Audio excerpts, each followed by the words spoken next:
올림픽 진출 티켓 사실 제가 억울해서 잠을 잘 못 자요.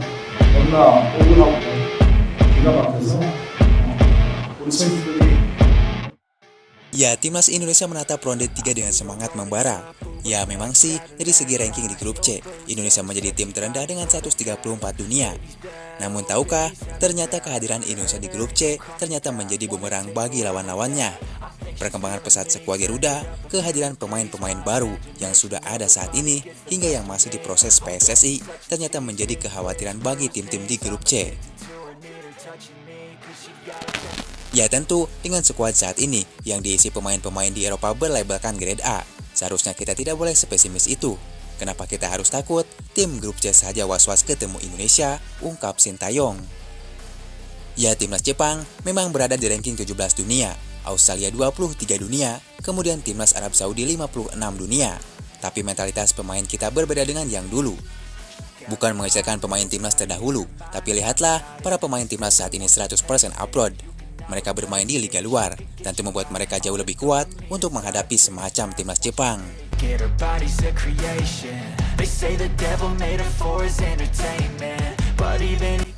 Intinya, realistis harus, tapi pesimis jangan, sekiranya itulah yang diungkapkan Erick Thohir.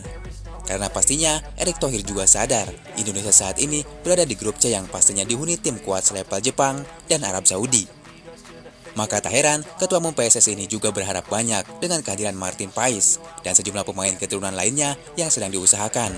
Semoga mereka bisa diturunkan di babak ketiga nanti.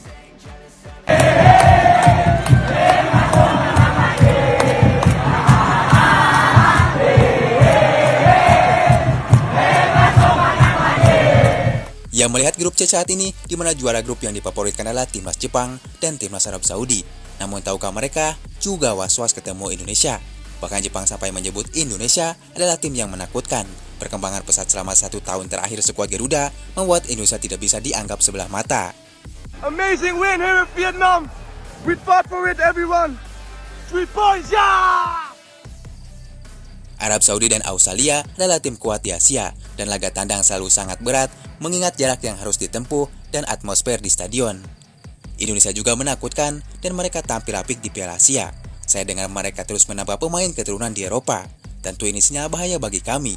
Sebagai negara, mereka memiliki momentum dan sangat bergairah soal sepak bola. Kesan pertama yang saya dapatkan adalah mereka tim yang tak boleh diremehkan. Jangan pernah lengah sedetik pun di hadapan mereka, ujar Hajime Moriyasu. First of all, the atmosphere is hard to describe if you haven't been here. Ya, di balik itu, meski Jepang memuji Indonesia, namun Indonesia tidak boleh terlena. Jepang adalah tim terkuat di Asia dengan ranking 17 dunia. Bahkan harga palwe timnas Jepang berada di angka 5 triliun, menjadi tim termahal di kawasan Asia. Ya, kita realistis saja, namun bola tetaplah bundar. Jepang juga pasti punya kelemahan.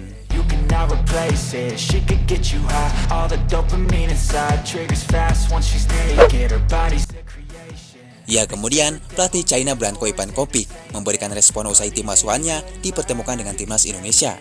Ia memandang skuad asuhan Sintayong berhasil menunjukkan kualitas yang kompetitif. Bahkan tak segan, pelatih China tersebut menyebut Indonesia adalah tim terkuat di ASEAN.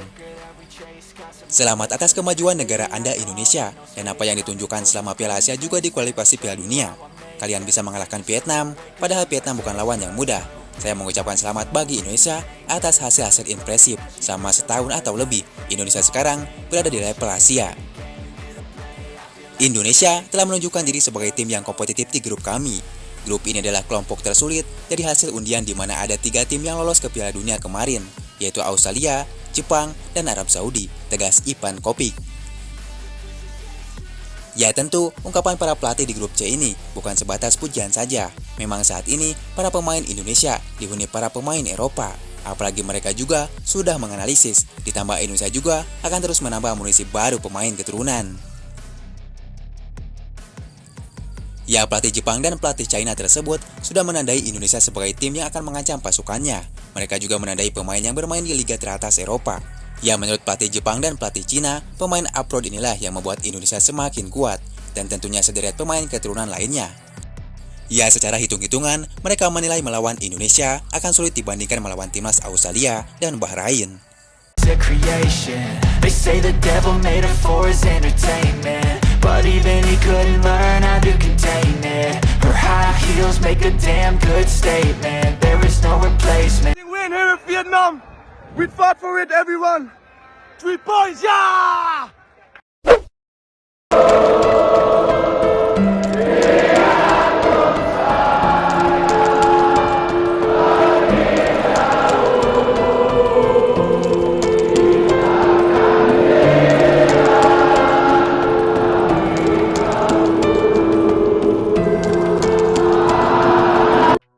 Ya, drawing babak ketiga kualifikasi Piala Dunia 2026 zona Asia, timnas Indonesia disebut-sebut masuk dalam grup neraka. Tapi menurut Sintayong, grup C adalah grup surga bagi Indonesia. Sintayong sendiri justru menyambut gembira hasil undian tersebut. Seperti diketahui, hasil drawing menempatkan timnas Indonesia di grup C bersama timnas Jepang, Australia, Arab Saudi, Bahrain, dan China. Di atas kertas, timnas Indonesia yang merupakan tim debutan di putaran ketiga tidak begitu diunggulkan. Ya, hal ini melihat tim penghuni grup C yang notabene-nya berstatus tim langganan Piala Dunia seperti Jepang, Australia, maupun Arab Saudi. Menariknya, Sintayong justru bersemangat melihat hasil undian yang secara peta kekuatan tidak menguntungkan Tom Haye dan kawan-kawan. Disampaikan oleh Badan Tim Nasional Sumarji, dirinya telah menjalin komunikasi dengan pelatih asal Korea Selatan itu. Setelah drawing, saya langsung berkomunikasi dengan Coach Sintayong. Dia memberikan respon gembira dan senang, kata Sumarji.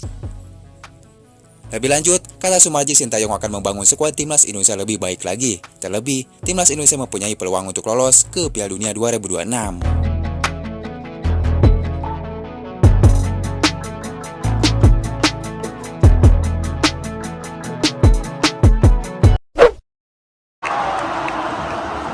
Pertandingan pertama Indonesia di ronde ketiga.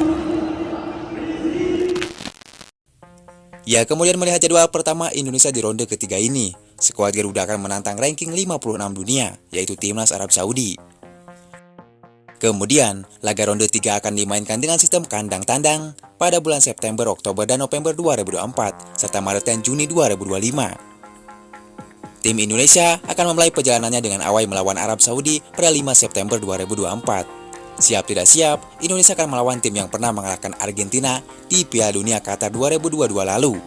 Pada saat itu, pelatih timnas Arab Saudi adalah Hervé Renard.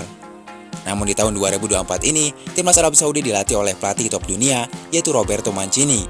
Mancini sendiri pernah membawa Italia juara Euro tahun 2020.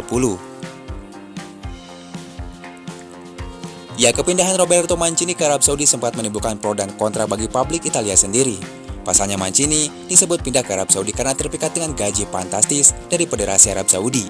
Pelatih top dunia tersebut digaji 413 miliar per tahun. Tentu dengan gaji tersebut, Roberto Mancini menjadi pelatih termahal di semua penjuru Asia. Ranking FIFA Arab Saudi saat ini berada di 56 dunia, sedangkan Indonesia berada di 134 dunia. Kemudian jika membandingkan harga skuad, Arab Saudi saat ini berada di angka 537 miliar, sedangkan Indonesia berada di angka 270 miliar.